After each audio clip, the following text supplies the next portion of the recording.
Young वार्ता news में आपका स्वागत है। मैं हूं नरेंद्र कुमार। बुलेटिन की शुरुआत करते हैं दिन भर की कुछ ताजा सुर्खियों से।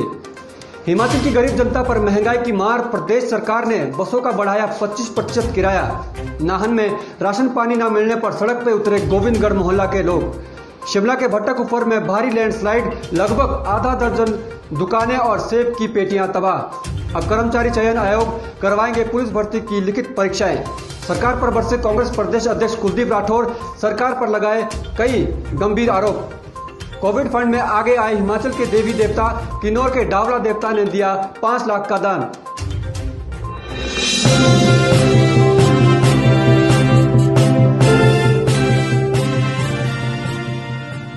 समाचार विस्तार से।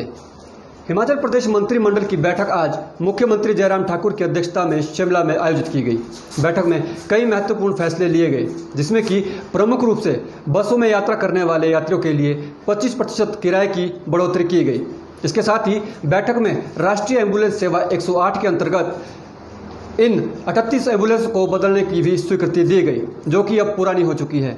बैठक में सांसदों और विधायकों को हिमाचल प्रदेश पथ परिवहन निगम की बसों में प्रदेश के अंदर और प्रदेश के बाहर निःशुल्क यात्रा की सुविधा वापस लेने की भी सहमति बनी। थाली और ताली से नहीं जाएगा कोरोना, सरकार के हुक्मरानों की सद्बुद्धि के लिए किया जाना चाहिए था यज्ञ। ये बात कांग्रेस प्रदेश अध्यक्ष कुलदीप राठौर ने मीडिया को दिए बयान में कही।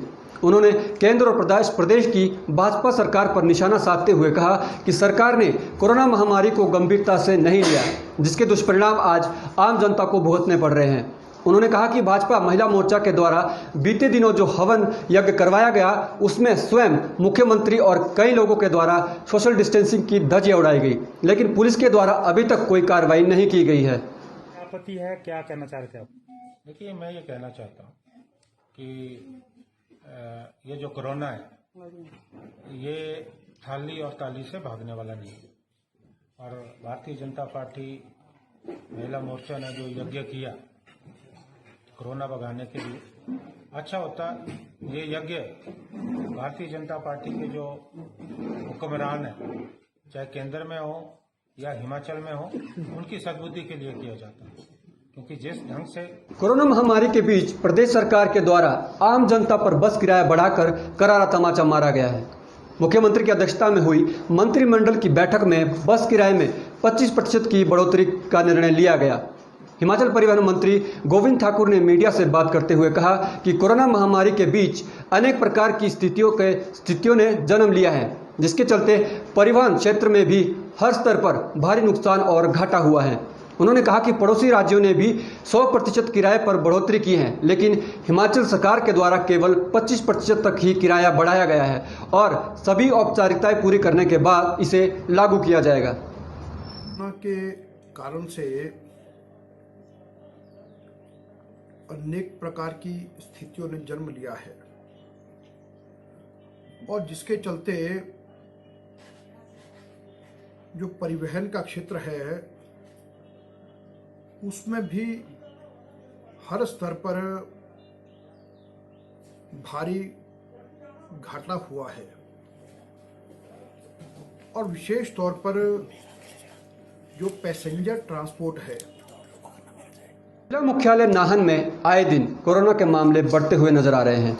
शहर में बढ़ते कोरोना मामलों को देखते हुए जिला प्रशासन द्वारा नाहन शहर को मंगलवार तक पूर्ण रूप से बंद किया गया है, लेकिन शराब के ठेके अभी भी खुले हैं।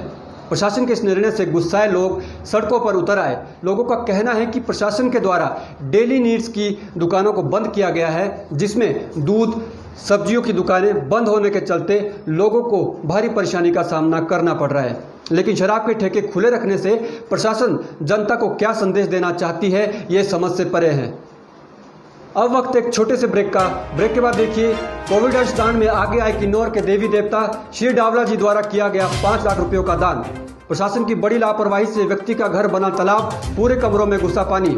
शिमला के भट्टाकुफर में फल मंडी पर लैंडस्लाइडिंग, मंडी की 1 दर्जन दुकानों सहित बागवानों की सेब की फसल तबाह।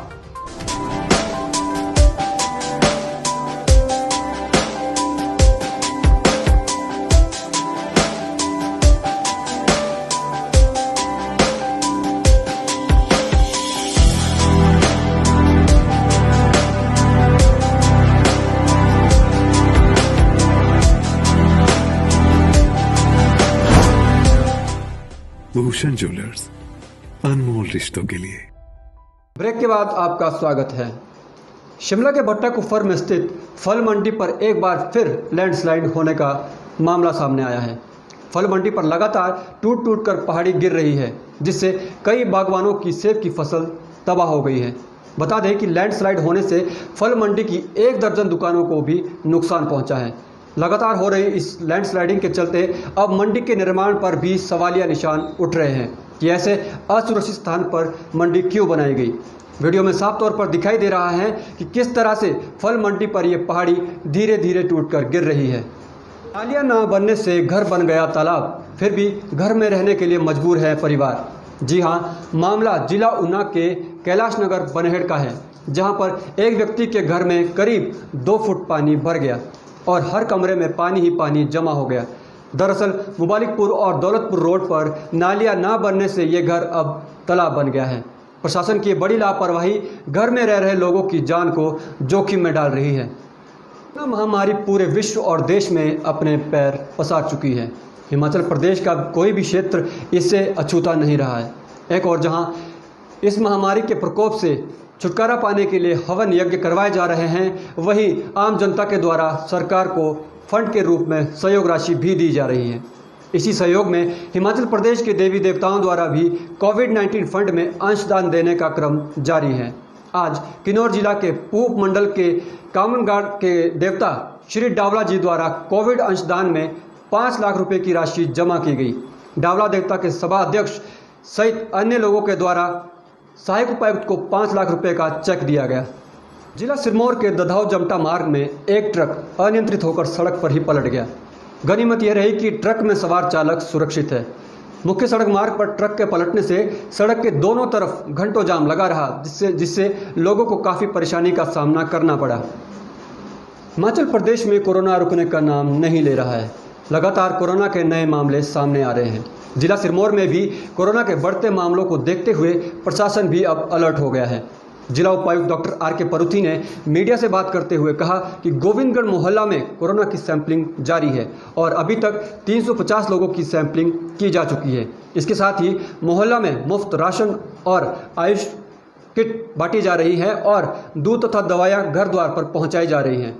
शहर में लॉकडाउन बढ़ाने को लेकर उपायुक्त ने कहा कि इसे बढ़ाने या ना बढ़ाने को लेकर प्रशासन जल्द फैसला लेगा। गोविंदगढ़ मोहल्ले में एक महिला जो पॉजिटिव आई थी 15 तारीख को, उसके बाद जो उसकी ट्रेसिंग में जो कांटेक्ट में थे, जिनकी ट्रेसिंग के बाद 10 लोग और पॉजिटिव आए थे। बाद में प्लान ये बनाया था कि जहां ये महिला रहती थी और जहां पे वो व्यक्ति रहता था, जहां पे इसकी शादी हुई है, उसके पूरे एरिया को कंटेनमेंट जोन बना दिया था। फिर मैं सैंपलिंग का प्लान किया कि उसके घर से लेके आगे तक जाते जाएंगे और उसमें 25 लोग दोबारा से फिर उसमें पॉजिटिव आए हैं। पिछले कल उनको जो है कोविड केयर सेंटर में भेज दिया। गुरु नगरी पोंटा साहिब में घर जा रहे बाप बेटा पर ताबड़तोड़ फायरिंग करने का चौंकाने वाला मामला सामने आया है। जी हां, मामला सिरमौर जिला के पोंटा साहिब का है, जहां पर देर रात एक व्यक्ति अपने बेटे के साथ घर जा रहा था कि अचानक बाइक पर सवार अज्ञात व्यक्तियों ने बाप बेटे पर ताबड़तोड़ फायरिंग कर दी। गनीमत यह रही कि इस हादसे में दोनों बाप बेटा सुरक्षित है। पुलिस द्वारा सीसीटीवी फुटेज के द्वारा अज्ञात हमलावरों का पता लगाया जा रहा है। पुलिस ने मामला दर्ज कर छानबीन शुरू कर दी है। और उन्होंने पुल के पास से फायर किया, जिस पर पुलिस मौके पे पहुंची और उसके बाद वहां पे मौका जायज़ा लिया तो वहां से घटनास्थल से 3 खाली खोल बरामद किए हैं और अभी पुलिस जांच जारी है। कंप्लेनेंट को एसोसिएट किया गया है इन्वेस्टिगेशन के लिए, फोरेंसिक टीम को भी बुलाया गया है। तो आगे जैसे भी जांच में तथ्य सामने आते हैं उस हिसाब से कानूनी कार्रवाई अमल में लाई जाएगी। हिमाचल प्रदेश मंत्रिमंडल की बैठक के बाद शिक्षा मंत्री सुरेश भारद्वाज ने पत्रकारों को संबोधित किया। शिक्षा मंत्री ने कहा कि मंत्रिमंडल की बैठक में कई अहम फैसले लिए गए। उन्होंने बताया कि ईज ऑफ डूइंग बिजनेस की प्रेजेंटेशन के अंतर्गत 46 सेवाओं को ऑनलाइन किया जाएगा, ताकि निवेशकों और उद्योगपतियों के लिए ये सेवाएं ऑनलाइन उपलब्ध हो सके। शिक्षा मंत्री ने कहा कि इंफॉर्मेशन एंड टेक्नोलॉजी डिपार्टमेंट ने कैबिनेट की मीटिंग्स को पेपरलेस करने की प्रेजेंटेशन दी है, जिसके अंतर्गत 16 वर्क स्टेशन खरीदने की अनुमति मंत्रिमंडल के द्वारा दी गई है। प्रदेश के सम्माननीय मुख्यमंत्री श्री जयराम ठाकुर जी की अध्यक्षता में हुई, जिसमें बहुत सारी चीजों की प्रेजेंटेशन और समीक्षा की गई और कुछ महत्वपूर्ण निर्णय जो है लिए गए हैं।